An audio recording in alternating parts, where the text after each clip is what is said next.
Hello guys, if you need to set A3 MS Word document size, so that is basic and easy way to set it.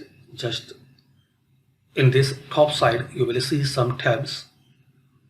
Here you have to select page layout, and once you click page layout, so here you will see more commands.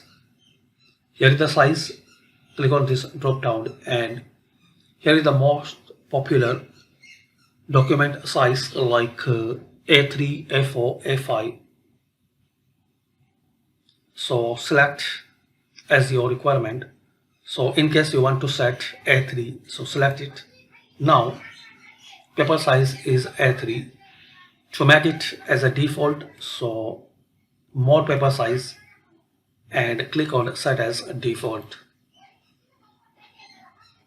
To make these changes will appear, you have to reopen your MS Word. So thanks for watching, and today we learn how to set different paper size in MS Word.